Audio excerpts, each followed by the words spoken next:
नमो परमात्मने।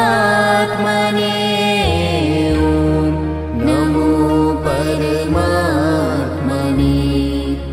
ॐ नमो परमात्मने। ॐ नमो परमात्मने। सच्चिदानंद ब्रह्म श्री सद्गुरुदेव जी को हम हृदय के भीतर से प्रणाम करते हैं। श्री गुरु जो अखंड आनंद में निवास करने वाले हैं और जो शरणागतों के सारे संतापों को चुपचाप उनके अंदर से हरण कर लेते हैं, ऐसे प्यारे सद्गुरु को हम पुनः पुनः सदा सर्वदा नमस्कार करते हैं। अखंडानंदाय बोधाय शिष्य संतापहारिणे करुणामय क्षमावाने तस्मै श्री गुरुवे नमः। हे गजानन, हे विघ्नेश्वर, हे पार ब्रह्म के पावन स्वरूप, हमारा नमस्कार स्वीकार कीजिए। आप हमें दुर्भाव, दुष्ट बुद्धि और अज्ञान अंधकार रूपी विघ्नों से बचाइएगा। आपके पास तो संपूर्ण आत्मिक गुण है जिनसे आप अपने प्यारे भक्तों को सजाते हैं। परम पूज्य श्री गणपति आत्मदेव महाराज, भागवत पावन यज्ञ का जो पूर्ण काज, भक्त जना शरणार्थी वंदन तुम्हें करे। सर्व विघ्न हो दूर और मन आनंद भरे। गणपति चरणों में प्रभु झुका रहे ये शीस, करुणा में दातार से आवे सब आशीष। तन मन जीवन नाथ जी कीजिए शुद्ध विशुद्ध, बख्शो भूले पाप से चित्त न होवे अशुद्ध।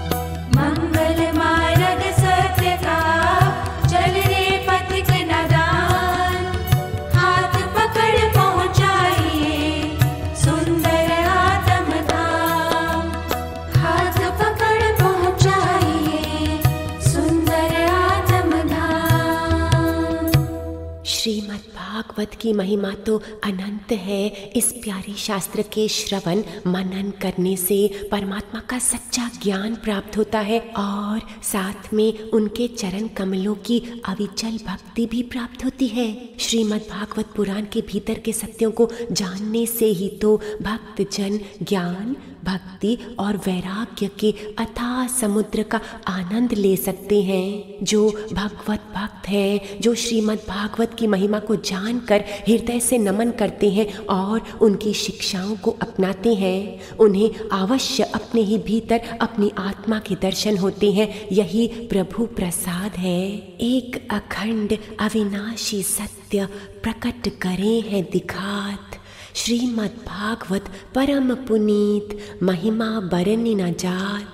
आइए साधक जन, इस महान ग्रंथ के बड़े ही अलौकिक और दिव्य पहले श्लोक में हम गहरे उतर जाएं और मिलकर इसका उच्चारण करें। सच्चिदानंद रूप भगवान श्री कृष्ण को हम विनम्र नमन करते हैं, जो जगत की उत्पत्ति, स्थिति और विनाश के हेतु हैं और जो उपासकों के तीनों तापों को सर्वथा नाश कर देते हैं, उन्हें आनंद देते हैं। आपको नमन हो।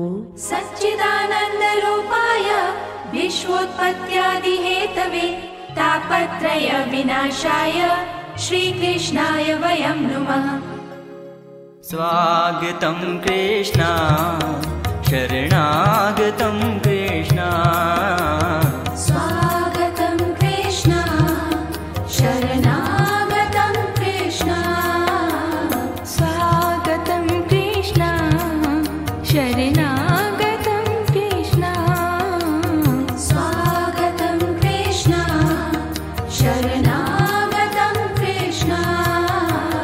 स्वागतं सुस्वागतं शरणागतं कृष्ण। स्वागतं सुस्वागतं शरणागतं कृष्ण।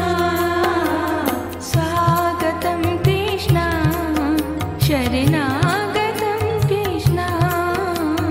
स्वागतं कृष्ण शरणागतं कृष्ण। लो हम राह उनकी तकते हैं। कविता सविता नहीं जानते हैं, चित्त के प्रेम को अता करते हैं। स्वागतम सुस्वागतम शरणागतम कृष्णा। स्वागतं सुस्वागतं शरणागतं कृष्ण। स्वागतं कृष्ण शरणागतं कृष्ण। स्वागतं कृष्ण शरणागतं कृष्ण। चलते उनके पद पंकज पे, जगते जगते हम जगा करते हैं। उनका अमृत पिया करते हैं, उनका ज्ञान रस जगा करते हैं। स्वागतम सुस्वागतम शरणागतम कृष्णा। स्वागतं सुस्वागतं शरणागतं कृष्ण। स्वागतं कृष्ण शरणागतं कृष्ण। स्वागतं कृष्ण शरणागतं कृष्ण। श्रीमद् भागवतम वेद व्यास जी की रचना है। 18 महापुराणों में ये सबसे ज्यादा प्रसिद्ध और कृपामयी है। 18,000 श्लोकों में रची गई। हम श्रीमद् भागवत के रचयिता महामुनि वेद व्यास जी को प्रणाम करते हैं। महामुनि सुखदेव के द्वारा बताई गई राजा परीक्षित के लिए पावन गंगा नदी के घाट पर 1 सप्ताह के समय के दरमियान इस परम शास्त्र ने इस महान राजन को अपनी सर्वोच्चतम स्थिति तक पहुंचा दिया, जहां उन्होंने अपनी मृत्यु से मुलाकात की। योग में, बोध में और आनंद में हम ऐसे परम वक्ता श्री सुखदेव मुनि और परम श्रोता राजा परीक्षित को नमन करते हैं। एक साधक के लिए श्रीमद् भागवत का महात्म्य यही है कि वह हमें बड़ी सुंदर शिक्षाएं देता है, कैसे जीना है और कैसे मरना है। भागवत का अर्थ है वो जो भगवान का होता है, इसलिए हम सब भक्त जन भी भागवत हैं, क्योंकि हम भगवान के हैं ना। ये महान शास्त्र भगवान का पता बताता है, तो इसे भागवत कहते हैं। तो फिर तीनों ही भागवत हुए, स्वयं भगवान, उनके प्यारे भक्त और ये 18वां महापुराण। अब संपूर्ण पुराण सूत जी के दर्शन से आरंभ होते हैं, तो आइए हम भी कृत होकर महामुनि सूत जी के दिव्य दर्शन करें। और सूत जी जो पुराणों के बड़े निपुण वक्ता हैं, कहाँ विराजे हैं?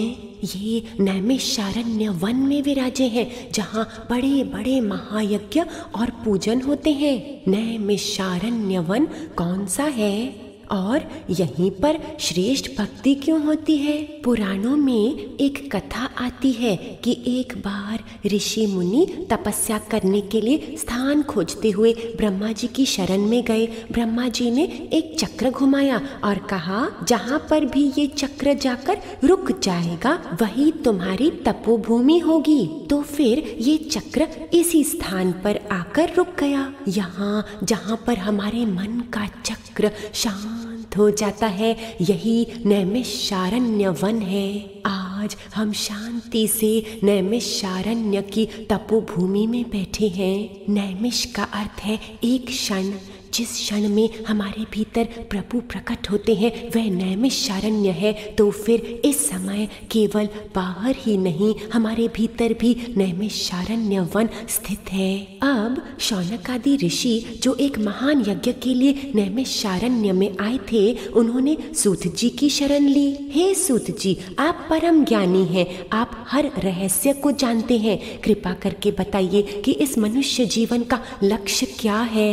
लोग तो हर जगह शोक सागर में डूबे हुए हैं। मंद भाग्य, इस शोक से बाहर निकलने का मार्ग बताइए। उस समय उनके प्रश्नों के उत्तर में सूत जी ने उन्हें ये भागवत की कथा सुनाई, जैसे कि आज सद्गुरु देव जी हमें सुना रहे हैं। सूत जी ने कहा, ये शास्त्र कलयुग में श्री शुकदेव मुनि के द्वारा बताई गई थी ताकि साधकों के चित्त से मृत्यु का भय सर्वथा समाप्त हो जाए।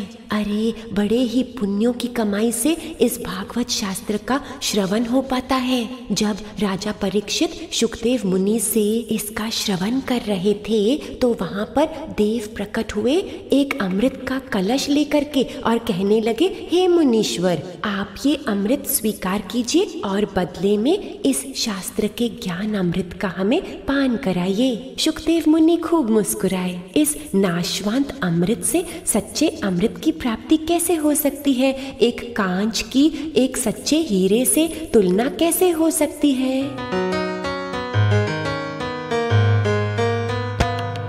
सतगुरु दे चरण दुख दर्द हरन, मिठा तू ही दतराना, देंदा है दातार निराकार दा खजाना।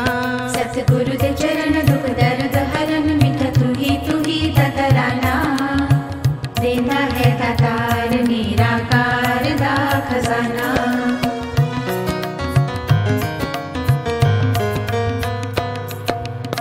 चरना तो पातशाह दे मिलदी ना जात लोगो, तन मन लेके देना रब्बी सौगात लोगो।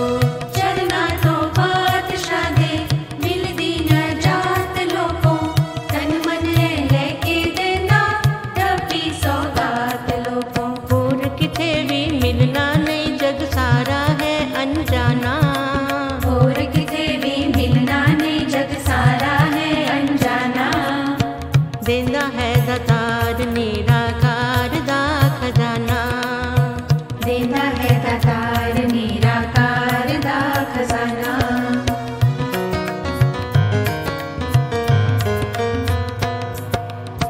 दुनिया दे सूफियां नू भेजो संदेश, अज आया ए साकी मेरा बदल के भेष अज।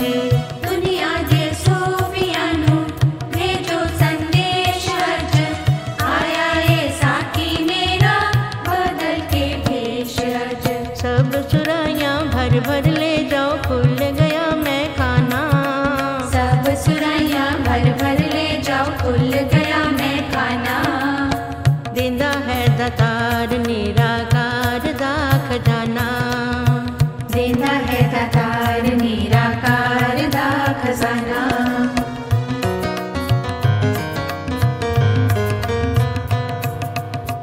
मुर्दे विच जान पाए ऐसी अखीर है ये, शाहां दा शाह है ये, पीरां दा पीर है ये।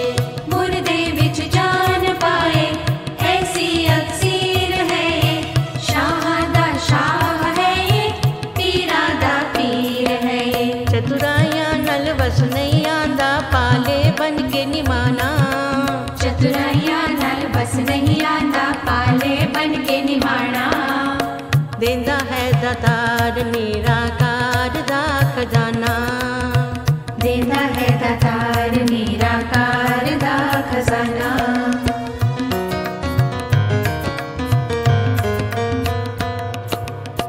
भुलिया नू राह दसे दातार मेरा साईं, नजर एक पाके मुर्शिद झोली विच खैर पाए। भुलिया नू राह दसे दातार मेरा साईं, नजर एक पाके मुर्शिद झोली विच खैर पाए। जानू तेनू हीरा कहंदे, कदर न पाए आना, जानू तैनू हीरा कहंदे, कदर न पाए आना। देंदा है दातार निराकार दा खजाना। देना है दातार निराकार दा खजाना।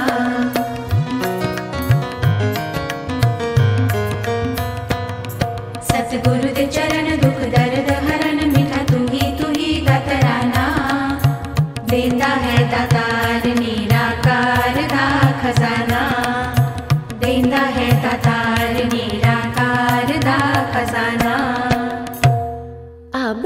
कथा हमें सर्वप्रथम किनका दर्शन कराती है? प्यारे देवर्षि नारद जी का। और जहाँ नारद मुनि प्रकट होते हैं वहाँ तो आनंद ही आनंद छा जाता है। लेकिन अहो, ये क्या, आज हमारे प्रिय हसमुख मुनि आनंदित नहीं, चिंतित दिखाई दे रहे हैं। उनके भाई 4 निष्पाप संत यानी सनत कुमार नारद जी से पूछते हैं, तुम तो संपूर्ण संसारी भावों से विरक्त हो, तो तुम में कौन सी चिंता आ गई? नारद जी, जो सदा सबके हित में रहते हैं, कहने लगे, अरे भाई, मैं मृत्यु लोक को उत्तम स्थान जानकर यहाँ विचरने आया था, लेकिन घोर कलयुग के कारण यहाँ किसी स्थान पर भी कोई सुख शांति नहीं। ना यहाँ पर सत्य रहा, ना तप, ना शुद्धि, ना दान भावना। सब अपने अपने स्वार्थ में व्यस्त हैं। बुद्धि उनकी स्थूल हो चुकी है और वह अपावन जीवन के कारण कई रोगों से ग्रस्त हैं। जो अपने को शांत कहलाते हैं वो तो पावन ज्ञान को माया का व्यवहार बनाकर बैठे हैं। पति पत्नियां आपस में लड़ते ही रहते हैं और दूसरों में कामना रखते हैं। अरे सच्चे योगी कहाँ हैं? आध्यात्मिक साधना तो जैसे कलयुग की अग्नि में भस्म हो चुकी है। नारद जी और सुनाने लगे, प्यारे भाइयों, क्या हुआ? एक दिन मैं यमुना के किनारे पहुंचा, जहां पर कृष्ण भगवान ने सुंदर लीलाएं की हुई हैं। वहां पर एक युवती स्त्री शोक युक्त होकर बड़ा विलाप कर रही थी। 2 बूढ़े पुरुष उनके साथ में पड़े हुए थे अचेत। मुझे देखकर वह स्त्री कहने लगी, मेरी कथा सुनो, मेरा नाम भक्ति है और ये 2 पुत्र मेरे हैं, ज्ञान और वैराग्य। देखो तो कलयुग में मैं तो जवान हो गई, परंतु समय के साथ ज्ञान और वैराग्य बड़ी ही पीड़ाओं से ग्रस्त हैं। आप मेरी सहायता कीजिए, क्योंकि मैं जानती हूँ कि आपके दिव्य दर्शनों से बड़े बड़े दुख कट जाते हैं। नारद जी ने तब समझाया, ये सच है, तुम जवान हो क्योंकि लोग भक्ति तो करते हैं, परंतु उनकी भक्ति ज्ञान सहित नहीं है। वह सब में परमात्मा का दर्शन करके अनन्य भक्ति नहीं करते, और जिन देवों की भक्ति करते हैं उन्हें देव मानकर करते हैं, परंतु स्वयं निराकार परमात्मा मानकर नहीं करते। सच्ची भावना के बिना, आत्म तत्व के ज्ञान के बिना तुम्हारा ये पुत्र सूख गया। और ये वैराग्य, लोग तो विषय रसों में पूर्णतया मग्न हैं, उनमें तनिक भी वैराग्य नहीं है, इसलिए ये तुम्हारा पुत्र इतना शिथिल हो गया। नारद जी ने फिर बड़े ही प्रेम से समझाया, तुम चिंता मत करो माता। राजा परीक्षित ने कलयुग को यहाँ रुकने दिया, क्योंकि वह जानते थे कि चाहे इस युग में बड़े दुख पाप हैं, परंतु ये युग सबसे उत्तम भी है, क्योंकि इसमें लोग केवल परमात्मा के नाम मात्र से ही तर जाएंगे। कलयुग केवल नाम आधारा, सिमर सिमर नर उतरे पारा। हे भक्ति माँ, तुम क्यों चिंतित होती हो? भगवान श्री कृष्ण के चरणारविंद का ध्यान करके सुखी हो जाओ। तुम यानी भक्ति तो भगवान को अपने प्राणों से भी प्यारी हो। तुम्हारे कारण तो भगवान इतने गरीब, साधारण, दरिद्र भक्तों के घरों में भी प्रकट हो जाते हैं। हे भक्ति, याद है एक बार तुमने भगवान श्री कृष्ण से हाथ जोड़कर कहा था, प्रभु मुझे आज्ञा दीजिए। तब श्री भगवान ने तुमसे कहा था, तुम मेरे भक्तों की सेवा करना। आहा, बस अब यही दुविधा आ गई कि तुम्हारे पुत्र ज्ञान और वैराग्य अचेत होकर, बूढ़े होकर पड़े हुए हैं। तुम चिंता को त्याग दो, मैं अवश्य कोई उपाय खोज निकालूंगा। अरे माई, कलयुग जैसा सुंदर युग नहीं है। इस युग में प्रभु कृपा से मैं तुम्हें हर घर में, हर घट में ज्ञान और वैराग्य के साथ साथ स्थापित कर दूंगा। नहीं तो मैं हरि का सेवक ही क्या हुआ। भक्ति ने तब प्रसन्न होकर नारद जी की महिमा गाई। हे नारद जी, आप सच में धन्य हैं, मेरे बड़े भाग्य है कि आज आप यहाँ प्रकट हुए हैं, क्योंकि साधुओं का दर्शन ही सारी सिद्धियों को प्राप्त कराने वाला होता है। सुरर्षे त्वं हि धन्योऽसि मद्भाग्येन समागता, साधूनां दर्शनं लोके सर्वसिद्धिकरं परम्। नारद जी ने फिर ज्ञान और वैराग्य को जगाने की बड़ी कोशिश की। हे ज्ञान जागो, हे वैराग्य तुरंत चेतन हो जाओ। फिर बड़े सारे मंत्रोच्चारणों के साथ दोनों भाई उबासी लेते हुए थोड़ा थोड़ा जागने लगे, लेकिन फिर सो जाते। जैसे कि जब नए नए साधक सत्संग में आते हैं तो ज्यादातर सोते रहते हैं। वहाँ बड़ी मीठी प्यारी नींद आती है ना, लेकिन साधकों सतगुरु की ज्ञान गंगा तो बहती चली जाएगी, बड़ा भारी नुकसान हो जाएगा। जागो। बेला अमृत भया आलसी सो रहा, मन अभागा साथी सारे जागे तू नहीं जागा। बेला अमृत भया आलसी सो रहा, मन अभागा साथी सारे जागे तू नहीं जागा।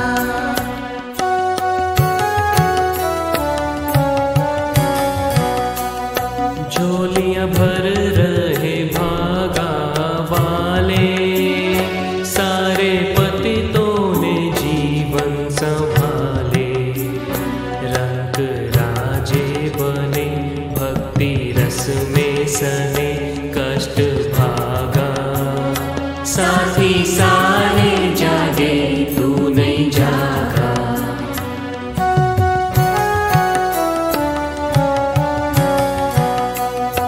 कर्म उत्तम थे नर तन जो पाया, आलसी बन के हीरा लुटाया। उल्टी हो गई मति करके अपनी क्षति, रोने लगा साथी सारे जागे तू नहीं जागा।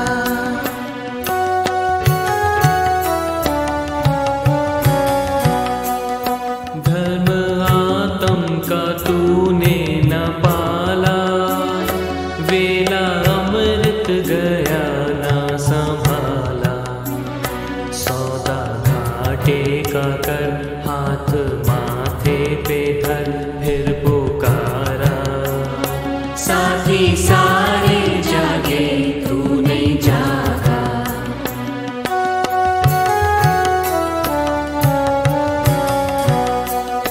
सतरूप न तूने विचारा, सिर से ऋषियों का ऋण ना उतारा।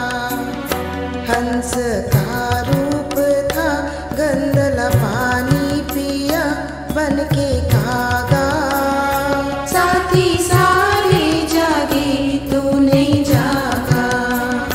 वेला अमृत भया आलसी सो रहा, बन भागा साथी सारे जागे तू नहीं जागा। साथी सारे जागे तू नहीं जागा। नारद जी को कुछ नहीं सूझ रहा कि इन ज्ञान और वैराग्य को कैसे जागृत करूं। तब प्रभु ने दिव्य आकाशवाणी द्वारा कहा, नारद तुम्हें जब महान संत मिलेंगे वह तुम्हें इस समस्या का हल बता देंगे। तब नारद मुनि खोजते खोजते बद्रिक का आश्रम पहुँचे। वहाँ उन्हें 4 सनत कुमार मिले और नारद जी उन्हें सारी कथा बताते हुए पूछने लगे कि मुझे विश्वास है कि आप ही वह महान संत है जिनके बारे में प्रभु ने बताया था। आप जल्दी से मुझे बताइए कि धरती पर पुनः ज्ञान वैराग भक्ति को कैसे स्थापित किया जाए। कुमारों ने कहा, नारद जी आप सदा प्रभु के भक्तों के लिए गुरु रूप बने हैं। जो आप पूछ रहे हैं वास्तव में उसका एक बहुत ही सरल उपाय है, लेकिन ध्यान से सुनना। सबसे श्रेष्ठ साधन है आत्म ज्ञान, ज्ञान यज्ञ। श्रीमद् भागवत के सुंदर श्रवण के रूप में तुम एक ज्ञान यज्ञ की रचना करो। उससे ज्ञान और वैराग्य चेतन और पुष्ट हो जाएंगे और भक्ति भी बड़ी प्रसन्न होंगी। कलयुग के सारे दुष्ट श्रीमद् भागवत के पूजन से भाग जाएंगे और फिर भक्ति जो प्रेमामृत बरसाने वाली है, ज्ञान और वैराग्य के साथ हर हृदय में और हर घर में आनंद आनंदित होकर झूमेगी। नारद जी ने पूछा, अगर वेद और उपनिषदों के महामंत्रोच्चारण से भी ज्ञान और वैराग्य नहीं जागे तो फिर भागवत के उच्चारण से वे किस प्रकार जाग जाएंगे? सत्य तो सब शास्त्रों में एक ही होता है ना। तो फिर श्रीमद् भागवत में ऐसी कौन सी विशेष बात है? कृपा करके इस मेरे संशय को निवृत्त कीजिए, क्योंकि आपके दर्शन कभी निष्फल नहीं होते हैं। अब विलंब न कीजिए, आप तो उन्हें बड़ा ही प्यार करते हैं जो आपकी शरण लेते हैं। विलंबो नात्र कर्तव्य शरणागत वत्सलः। और कुमारों ने देखिए कैसी सुंदर बात कही। एक वृक्ष में जो रस होता है वह उसकी जड़ से लेकर के उसके उच्चतम भाग तक विचरता है। वह पूरे वृक्ष में व्याप्त है, परंतु वह रस उन सारे भागों में अनुभव नहीं किया जा सकता। वही रस जब फल में भरता है तो सब लोग उसका पान करके तृप्त हो जाते हैं। ऐसे ही ज्ञान तो हर जगह मिलता है, लेकिन श्रीमद् भागवत वो रस युक्त अलौकिक फल है जिसका अमृत सहज ही ग्रहण करने से संपूर्ण लोग तृप्त होते हैं। पहले जब वेद व्यास जी वेद और वेदांत में पारंगत थे तब उन्होंने 17 पुराण लिखे, फिर भी उनका मन परिपूर्णता को महसूस नहीं कर रहा था। तब आपने उन्हें 4 ही श्लोकों में श्रीमद् भागवत सुनाई थी। फिर उन्होंने इस महान ग्रंथ की रचना की जिससे प्रभु के अनंत स्वरूपों की, साधु पुरुषों की और संतों की पावन करने वाली कथाएं जानने में आती हैं। फिर वेद व्यास जी अति प्रसन्न हुए। उन्हें ज्ञान, भक्ति और वैराग्य तीनों का संगम प्राप्त हो गया ना। आइए साधक जन, हम चतुश्लोकी भागवत में गहरे उतर जाएं, जिसमें सत्य का तत्व समाया हुआ है। फिर इसका अर्थ जानकर हम उन पवित्र श्लोकों का मिलकर उच्चारण करेंगे। निराकार की वाणी है, सृष्टि के पूर्व केवल मैं ही मैं था। मेरे अतिरिक्त ना कोई स्थूल शरीर था, ना सूक्ष्म मन था, ना ही दोनों का कारण अज्ञान था। जहाँ ये सृष्टि नहीं है वहाँ मैं ही मैं हूँ, और इस सृष्टि के रूप में जो कुछ प्रतीत हो रहा है वह भी मैं ही हूँ, और जो कुछ बच रहेगा वो भी मैं ही रहूँगा। अहमेवासमेवाग्रे नान्यद्यत् सदसत्परम् पश्चादहं यदेतच्च यो वशिष्येत सोऽस्म्यहम्।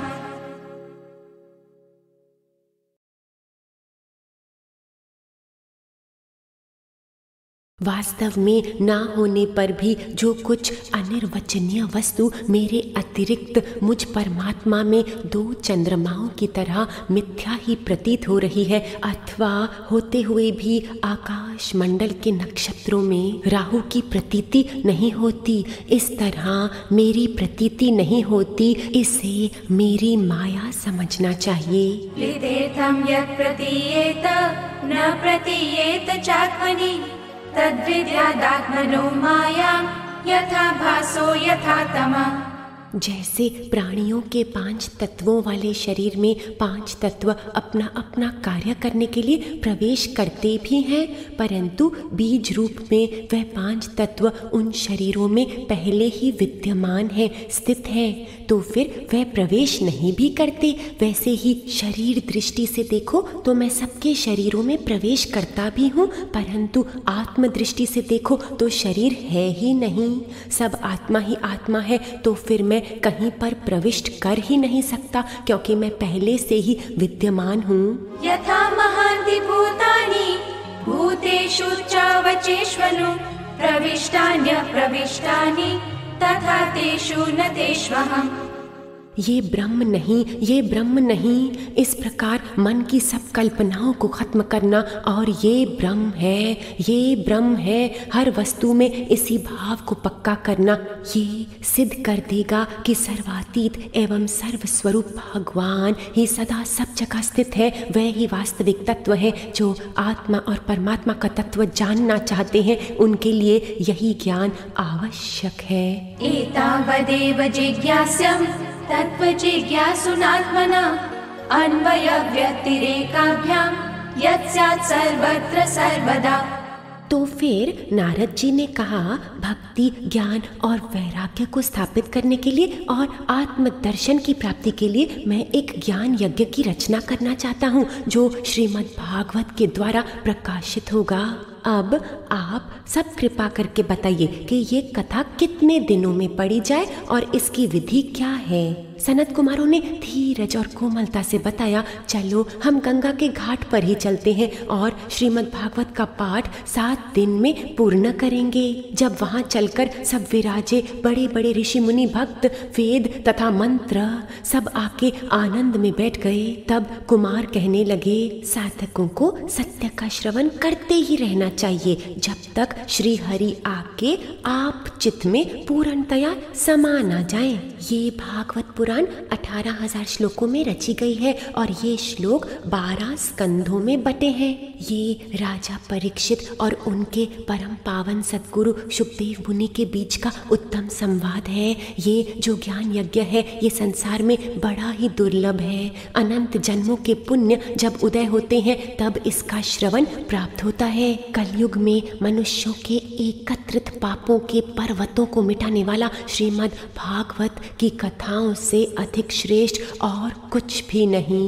नारद जी ने फिर पूछा, हे कुमारों, अब मुझे ये बताइए कि एक सप्ताह के ज्ञान यज्ञ से श्रीमद् भागवत की कृपा से किस किस किस्म के लोग पूर्णतया पवित्र हो जाते हैं। कुमारों ने कहा, अरे नारद जी, अब ये पूछिए कि किस किस किस्म के लोग नहीं तरते, जो सदा पाप युक्त हैं, जो क्रोधी हैं, वासनाओं में ग्रस्त हैं, विषयों में आसक्त रहते हैं, जो दूसरों के सुख को देखकर जलते हैं। ये सब के सब भागवत सुनकर पुण्यात्मा बनने लगते हैं। जो पर स्त्री या पर पुरुष गमन करते हैं, जिनके असुरी स्वभाव है, जिनका चित्त धन में लगा रहता है, कलयुग में ये सब एक सप्ताह श्रीमद् भागवत सुनकर सतमार्ग को अपनाने लगते हैं। इस बात के प्रमाण को और स्थापित करने के लिए हम तुम्हें एक प्राचीन कथा सुनाते हैं। एक बार तुंगभद्रा देश में एक आत्मदेव नामक ब्राह्मण रहा करता था। वह वेदों में पारंगत था और श्रुति और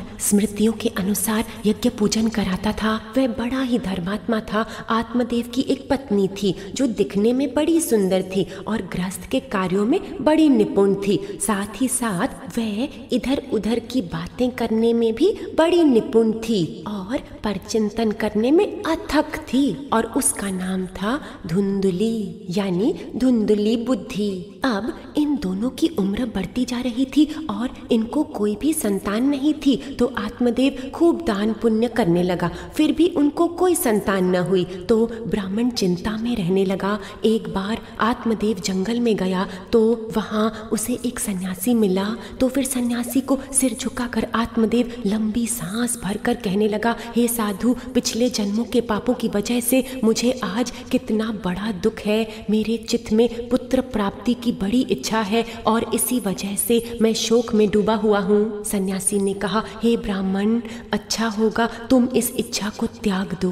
तुम्हारी प्रारब्ध में कोई संतान नहीं, वैसे भी अपने भीतर अपनी आत्मा में लौट कर आने से ही सुख मिलता है। तुम ध्यान योग का आश्रय लो।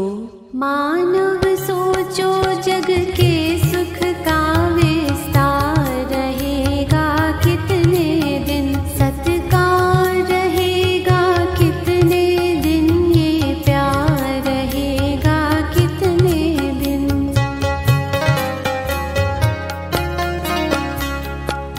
कोई आता कोई जाता, सबसे थोड़े दिन का नाता, जिसका भी आश्रय लेते हो आधार रहेगा कितने दिन, सत्कार रहेगा कितने दिन, ये प्यार रहेगा कितने दिन।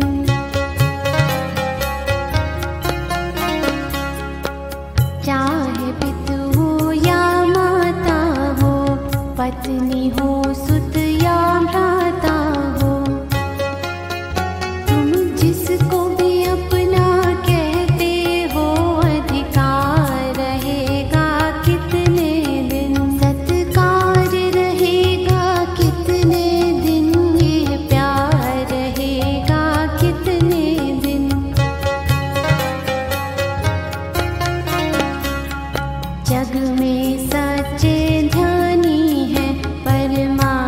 तत्व के ज्ञानी हैं, उनसे पूछो मन का माना। संसार रहेगा कितने दिन, सत्कार रहेगा कितने दिन, ये प्यार रहेगा कितने दिन।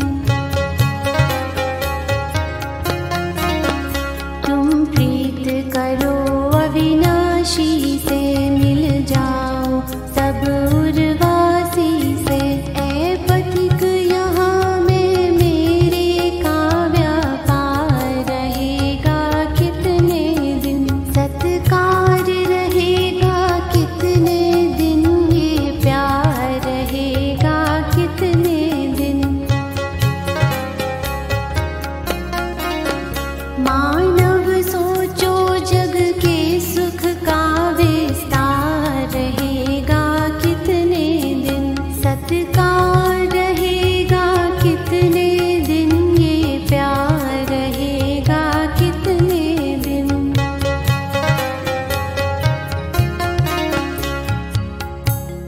आत्मदेव ने कहा, नहीं नहीं, मुझे सन्यास नहीं चाहिए, मुझे तो पुत्र ही चाहिए। आप अवश्य मुझ पर कृपा कीजिए। तब साधु ने विधि का विधान जानकर आत्मदेव को एक फल दिया। अपनी पत्नी को ये फल खिला देना, उसे अपने को बहुत पवित्र रखना पड़ेगा और साधना और दान करना होगा। ऐसा करने से उसे बड़े ही उच्चतम संस्कारों वाला पुत्र प्राप्त होगा।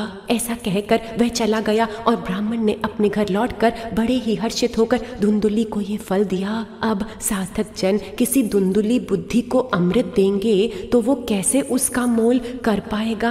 इसलिए तो भगवान गीता में कहते हैं कि ये परम पवित्र ज्ञान रूपी अमृत जो मैं तुम्हें देता हूँ, ये अपने भीतर रखना और भीतर ही इसको बढ़ाते जाना। श्रद्धा वाला आकर स्वयं लेकर जाएगा, लेकिन अश्रद्धालु को देने से उसका उल्टा फल ही निकलेगा। तो फिर धुंधुली के हाथ में जब गुरु कृपा रूपी फल आया तो वह सोचने लगी, अब तो बड़ा ही चिंता का विषय हो गया। ये फल मुझे नहीं खाना चाहिए, इसे खाने से मेरे पेट में बच्चा आएगा और ये पेट बहुत बड़ा हो जाएगा और ये जप तप साधन तो मुझसे होता नहीं। और उन्होंने जो हल्का सात्विक भोजन करने के लिए कहा है, नहीं नहीं, मुझे तो बड़ी भूख लगती है और मैं कमजोर हो जाऊंगी और फिर मैं अपने घर को साफ सुथरा चमकता हुआ कैसे रखूंगी। मुझ जैसी कोमल स्त्री इतना बड़ा भार कैसे उठा पाएगी। और अगर इस गांव में चोर आ गए तो मैं उनसे बचने के लिए भागूंगी कैसे। मैं इस फल को नहीं खाती। जब धुंधुली की बहन उससे मिलने आई तो उसने सारी कथा सुनाकर कहा, अब तुम कुछ उपाय बताओ। धुंधुली की बहन जो उसी के जैसे संस्कारों वाली थी कहने लगी, तुम ये फल गऊ को खिला दो और तुम ऐसे दिखाना कि फल खाकर तुम गर्भवती हो गई। अब मेरे पेट में एक बच्चा है, तुम मेरे पति को कुछ धन दे देना और वह तुम्हें ये बच्चा दे देगा, फिर तुम गर्भवती होने के बोझे से बच जाओगी। कुछ समय बाद ऐसा ही हुआ तो धुंधुली को अपनी बहन का पुत्र मिला और उसने उसका नाम रख दिया धुंधुकारी, एक और धुंधली बुद्धि। कुछ महीनों के बाद गौ ने एक बड़े ही सुंदर बालक को जन्म दिया। उस बालक के सारे अंग शीतल और तेजस्वी थे। आत्मदेव ने उस बालक को लेकर उसकी पालना की। उस बालक को देखकर सब लोग बड़े प्रसन्न होते कि ये देव कहाँ से प्रकट हो गया, क्योंकि उस बालक के कान गौ के जैसे थे। इसलिए आत्मदेव ने उस बालक का नाम रख दिया गोकर्ण। दोनों बालक जवान हुए। गोकर्ण ज्ञानी और शुद्ध चित्त था और धुंधुकारी बड़ा ही पापमय। जैसा बीज वैसा वृक्ष। वह चोरी जुआ शराब सब पापों में व्यस्त रहता। एक बार वह 5 वेश्याओं के चंगुल में फंस गया। यानी जब हमारी बुद्धि अशुद्ध हो जाती है तो 5 विकार, काम क्रोध लोभ मोह अहंकार सब हमें लूटने लगते हैं। हमारी कीमती श्वासों की पूंजी बर्बाद होने लगती है। धुंधुकारी अपने माँ बाप का सारा धन चुराकर भाग गया। तब आत्मदेव पुकार उठा, मैं कहाँ जाऊँ, अपनी इच्छा के कारण आज मैं बर्बाद हो गया। उसी समय गोकर्ण वहाँ आया और उसने कहा, पिताजी संसार में कोई सार नहीं, केवल दुख ही दुख है। पुत्र और धन दोनों ही हमारे नहीं। देवों का राजा इंद्र या फिर सृष्टि का सम्राट इन्हें भी सुख प्राप्त नहीं होता। सुख तो उसे प्राप्त होता है जो विषयों को त्याग कर अपनी आत्मा पर ध्यान लगाता है। ये भूल जाओ कि धुंधुकारी तुम्हारा पुत्र है, तुम्हारा शरीर भी तुम्हारा नहीं। इससे पहले कि ये जन्म व्यर्थ हो जाए, जाओ और जाकर योग लगाओ। तब आत्मदेव ने कहा, पुत्र, अपने कर्मों की वजह से मेरी बुद्धि में कुछ भी ज्ञान नहीं हो रहा। अपनी करुणा के कारण मुझे बताओ कि मैं जंगल में जाकर क्या करूं? गोकर्ण ने कहा, इस नाशवान देह से अपना मन निकालना, अपने संसार से चित्त हटाना, योग का आनंद लेना और प्रभु की खूब भक्ति करना, साध संतों की सेवा करके ज्ञान प्राप्त करना, दूसरों की कमियों और अच्छाइयों से अपना मन निकाल लेना, केवल हरि चिंतन में मन लगाना। आत्मदेव वन में जाकर साधनों में लग गया। हालांकि उसकी उम्र काफ़ी थी, फिर भी श्रीमद् भागवत के 10वें अध्याय का पाठ करके वह दिन रात ध्यान मग्न होकर कृष्ण पद को प्राप्त कर गया। अब धुंधुकारी ने अपनी माँ को इतना तंग किया कि उसने कुएं में गिरकर प्राण त्याग दिए। ये सारी बातें देखकर भी गोकर्ण के हृदय में ना हर्ष हुआ ना शोक, क्योंकि उसका योग अपनी अशोक आत्मा में लगा हुआ था।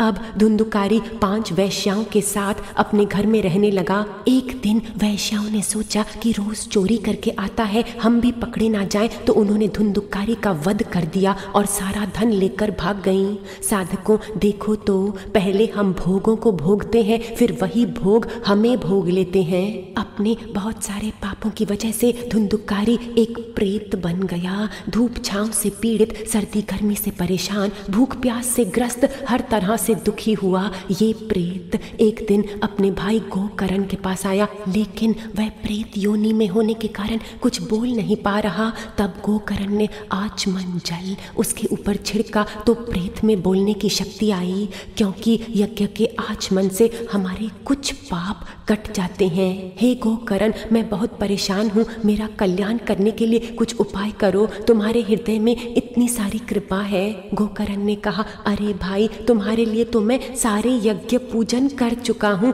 अब बताओ और क्या करूँ? धुंधुकारी ने कहा, मुझ जैसे पापी के लिए तो तुम ये सारे यज्ञ पूजन अनंत बार करो तो भी मेरा उद्धार नहीं है, कुछ और सोचो। ये कहकर धुंधुकारी प्रेत चला गया। तब गोकर्ण ने सूर्य भगवान की उपासना की और सूर्य भगवान ने बड़े ही स्पष्ट शब्दों में कहा, 1 सप्ताह के लिए तुम श्रीमद् भागवत का महायज्ञ रखो, उसी से मुक्ति प्राप्त होगी। गोकर्ण ने ऐसा ही किया। सारे देश के अलग अलग भागों से लोग आने लगे। विद्यावान और ज्ञानी जन तो आए ही सही, परंतु बूढ़े मूढ़ बुद्धि वाले, शरीर से रोगी, बुराइयों में ग्रस्त ऐसे भी कई लोग आए अपने पापों को बख्शवाने के लिए। ज्यों ही गोकर्ण ने भागवत का सत्संग आरंभ किया, तब वह प्रेत भी वहां पहुंचा, लेकिन वो टिके कैसे? तब उसे वहां एक बांस की लकड़ी दिखाई दी जिसमें 7 गांठें थी। उसमें घुसकर प्रेत ध्यान लगाकर बैठ गया। जब एक दिन की कथा पूर्ण हुई तो एक अचंबा हुआ, वह बांस की एक गांठ फट गई और 7 दिनों में इस बांस की 7 गांठें फट गईं और उसमें से प्रकट हुआ एक ईश्वरी स्वरूप। उसने अपने भाई गोकर्ण को प्रणाम करते हुए कहा, हे भाई, आपके अनुग्रह से मैं प्रेत योनि से मुक्त हुआ। धन्य है ये श्रीमद् भागवत कथा जो सब पीड़ाओं से मुक्त कर देती है। धन्य है ये पावन सप्ताह जिसके पूर्ण होने पर भक्तों को परम धाम की प्राप्ति होती है। जैसे कि अग्नि लकड़ी के सारे ही टुकड़ों को जला देती है, गीले या सूखे, बड़े या छोटे, उसी तरह श्रीमद् भागवत कथा हर किस्म के पाप को भस्म कर देती है। अगर एक बांस जैसी स्थूल वस्तु की गांठें श्रीमद् भागवत कथा की कृपा से ऐसे टूट सकती हैं, तो फिर मनुष्य की अज्ञान रूपी गांठें क्यों नहीं टूट सकती? जब ये अज्ञान दूर हो जाता है तो हर किस्म का संशय शांत हो जाता है, संचित कर्म भस्म हो जाते हैं और मुक्ति प्राप्त हो जाती है। जैसे ही गोकर्ण गोकर्ण का भाई ऐसे सुंदर वचन बोल रहा था, वैसे ही वहां पर भगवान श्री हरि के पार्षद आए एक सुंदर रथ को लेकर, और धुंधुकारी जो अब श्रेष्ठ बुद्धि हो गया था उसे प्रभु के परम धाम में ले गए। रास्ते में प्रभु का प्यारा गुणगान करते हुए गोकर्ण ने हरि के पार्षदों को पुकारते हुए कहा, अरे अरे, यहाँ पर कितने तो श्रद्धालु कथा सुन रहे हैं और आप केवल इसके लिए एक ही रथ लाए हैं, बाकी भक्तों के लिए क्यों नहीं लाए? तब पार्षदों ने समझाया, फल में विभिन्नता इनकी विभिन्न श्रद्धा के कारण है, केवल सुनना ही नहीं है, ग्रहण करना है, पीना है, गुरु के शब्दों में परम विश्वास रखना है। अब तुम इन्हें ये सब गुण धारण कराओ, फिर से भागवत सप्ताह रखो, तब ये सब तर जाएंगे और तुम्हें तो गोकर्ण भगवान श्री स्वयं अपने धाम ले चलेंगे। ऐसा कह के वह वैकुंठ लोक को चले गए। फिर गोकर्ण ने सबकी श्रद्धा पक्की करते हुए पुनः भागवत सप्ताह रखा। तब अहो आश्चर्य, देखो श्री हरि स्वयं प्रकट हो रहे हैं अपने भक्तों के साथ दिव्य रथों में, और वह पांचजन्य शंख बजा रहे हैं, और देखते देखते गोकर्ण श्री हरि के स्वरूप का ही हो गया और सब भक्त परम धाम को प्राप्त हुए। और वो विमान कौन सा है जिसमें हमें चढ़ना है? विमान यानी मान रहित, अहंकार रहित। सनत कुमार ये कथा नारद मुनि और अनंत शुद्ध भक्तों को सुना रहे हैं। अचानक वहाँ कौन प्रकट होते हैं? स्वयं सुखदेव मुनि, जो अपने मुख से श्रीमद् भागवत की महिमा सुना रहे हैं। हे प्रभु के प्यारे भक्तों, श्रीमद् भागवत कल्प वृक्ष का दिव्य फल है। सुखदेव मुनि रूपी तोते ने उसे चखा है, यानी जो तोता होता है वह चख चख कर केवल मीठा रसयुक्त फल खाता है, बाकी को त्याग देता है।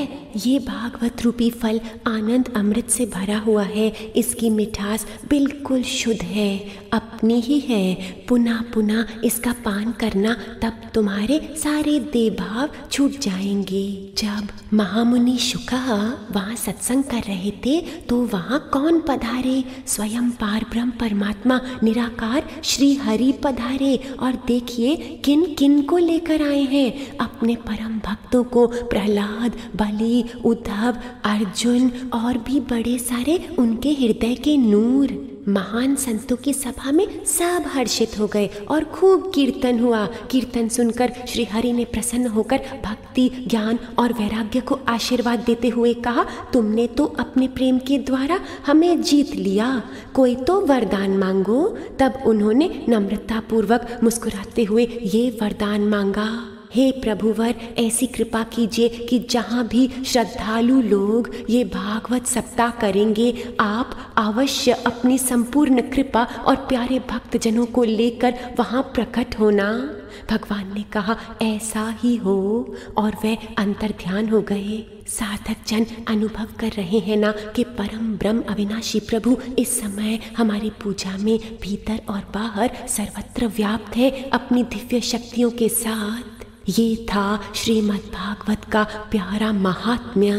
आइए अपने भीतर आत्मिक ज्योत जलाकर और पूजा में आरती की ज्योत जलाकर मंगल आरती गाएं, प्रकृति और पुरुष दोनों के आशीर्वाद को प्राप्त करते हुए। मंगल आरती प्रिय प्रियतम की, मंगल प्रीति रीति दोवन की। मंगल आरती प्रिय प्रियतम की, मंगल प्रीति रीति दोवन की। मंगल कांति आत्मधाम की, मंगल मिठास प्रभु के नाम की। मंगल आरती।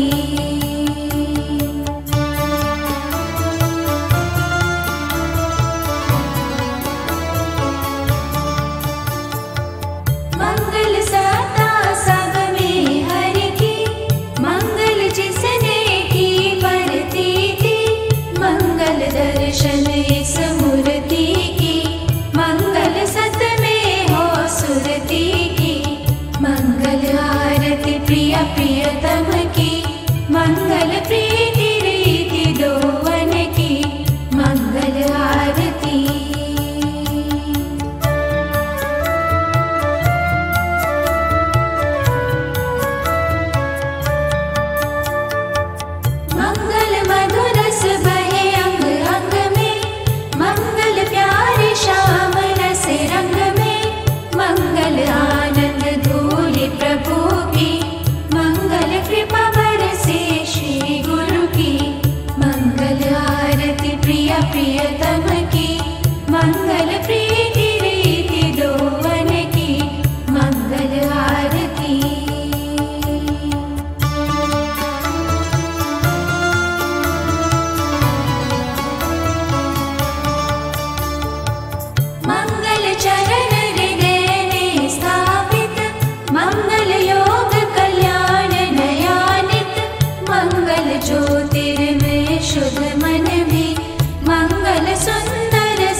सवेरे से उठकर हम अपने ही स्थान पर इस महामंत्र द्वारा श्री कृष्ण परम आत्मा, श्री राम परम ईश्वर से चारों दिशाओं का आशीर्वाद प्राप्त करते हैं। फिर साष्टांग में लेटकर अपनी आत्मा में लीन हो जाते हैं।